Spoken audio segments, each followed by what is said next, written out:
Tonight, I need your love.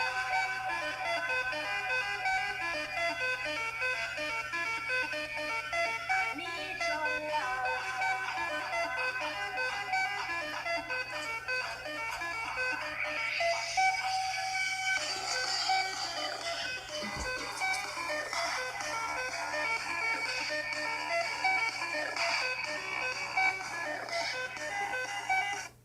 Hey, what's up, guys? It's Nick from the Pokemon channel, and I'm with James. Hello, everybody.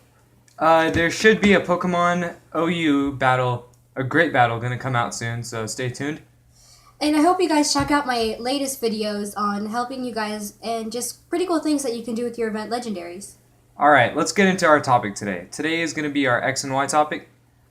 So, first, we're going to start out with talking about the new 3D graphics on it. Who's pretty excited about that? Yeah, I'm definitely very excited about the new perspective and us really being able to relate to the person. I love the customization too. Let's talk about that for a minute. Yeah, definitely. I think that being able to customize yourself is important.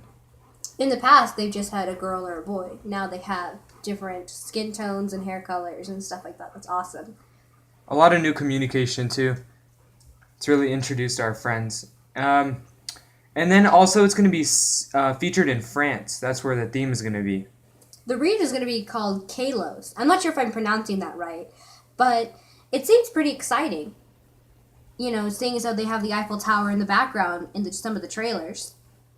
So along with this new camera view, you can actually instead of going right or left and just only one direction, now you can actually go diagonal with this new joystick on the 3DS.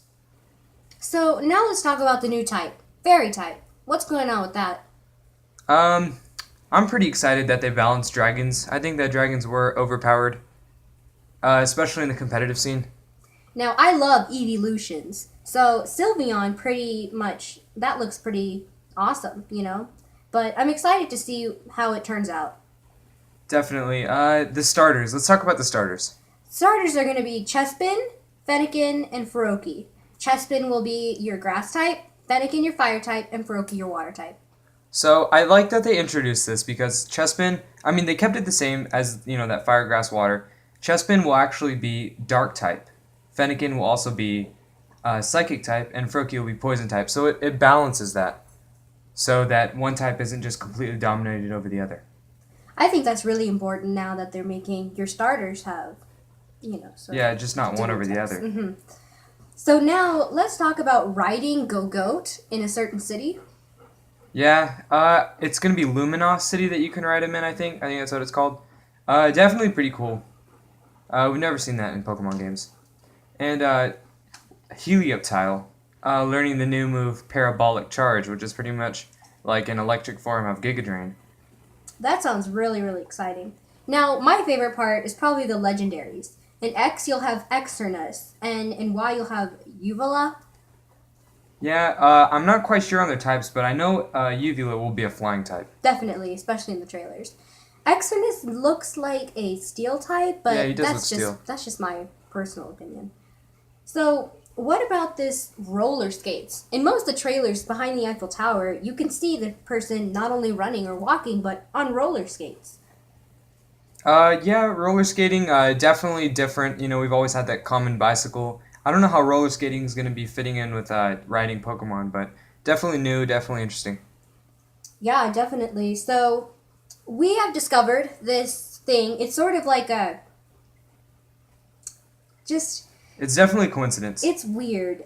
So, in the first season, the Indigo Plateau, of Pokemon, Gary called Professor Oak Gramps. You remember that first episode, everybody? Think back. So, we did some more research. We found out that G stood for Galactic, R stood for Rocket, A for Aqua, M for Magma, P for Plasma. What's this S going to be? I mean, if these name all of the teams, what's this S going to be? That can't just be a coincidence. That's definitely odd. That's got to be a hint, you know? Maybe they had this in mind from the beginning. What could S be? Sylvear? And seeing as though it's the last letter, could this be the last generation of Pokemon? Hopefully not. Definitely. So, also, something that I also wanted to talk about was just.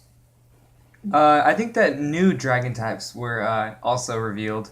One of the moves was Boom Burst, which was definitely interesting. Never seen a normal type move. Really like that. I guess maybe a weaker form of Hyper Voice. Alright, So, another thing that I want to talk about was the new Genesect and Mewtwo movie. I've seen some of the trailers and it looks pretty cool, but, I mean, Genesect and Mewtwo, we've never really seen those two clash. You have one from the past and one from the present. And Mewtwo's new form, is that called Awakened form? yeah, Awakened form. It looks pretty cool, especially since Mewtwo, we haven't seen him for a while. So, I wonder if this form's going to be more offensive or defensive. then we have the red Genesect, known as, some people think it's going to be the leader of all Genesects. And I have exciting news. July 14th through the 17th, there will be a shiny, real legit Genesect event. We do not know. No way, I never even heard of this. We do not know the moveset, but we do know it will be at level 100, and it is in honor of the movie. Sweet. And it's going to be over Nintendo WFC Wi-Fi at your home. You will not go to GameStop. Wait, what's the date on that again? July 14th through 17th, 18th. I don't have exact dates. I just saw some news about it. Cool. And now there are rumors that Mewtwo the new form is going to have a completely new moveset. I don't know about that. I think it's going to have the same moveset, sort of. And I think it might change typing. Will it become a fairy type? Maybe? That's what some people predict, but in my personal opinion, I think it's just going to stay psychic. But it may have a, dual moves if it does change, Cool. Forms. I think it's going to be more of a defensive Mewtwo. It looks defensive. Defensive? Doesn't look very offensive. Mewtwo original is very offensive. Mm-hmm. So maybe the new form would contradict that. I'm wondering if the X and Y has anything to do with like DNA and chromosomes. Maybe you know what X and Y chromosomes are. Two X's is the female. Boy. Yeah. Like I don't know if that means anything in this generation. Oh, and gender. Oh, Yeah, that's gender. interesting. That's Yeah. a great prediction. Yeah, I don't know. That could be a coincidence, but I mean, you never know, but that's a great prediction. I'm surprised I wouldn't have thought of that. I'm definitely looking forward to seeing these new legendaries and seeing their typing, seeing if maybe they'll go Uber or if they'll just... yeah, they'll probably definitely be in the Uber Yeah. tiers. Mm-hmm. But... I'm looking to see these not as huge legendaries as Exornus and Eevila. Maybe they're probably gonna stay in the OU tier, which is gonna be cool. Well, you never know. Maybe one could go Uber, one can stay. Yeah, You never know. But like Kyron Black, Mhm. who's staying in OU. and then yeah.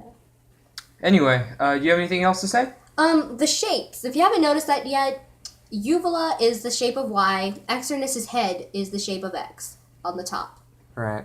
And that's just something I wanted to point out. It's really great, and I think that this is going to be a great generation. Yeah, Doug, I'm really excited. So, comment what you think. We want to know your opinions. And yeah. And if you have any other ideas behind that Gramps, try to guess that S. Yeah, and if you know that if people are predicting that there's going to be a Z where you can catch both legendaries plus another, I wouldn't. Yeah, let's Yeah. focus on X and Y. All right, guys. Thanks for watching. Thank you.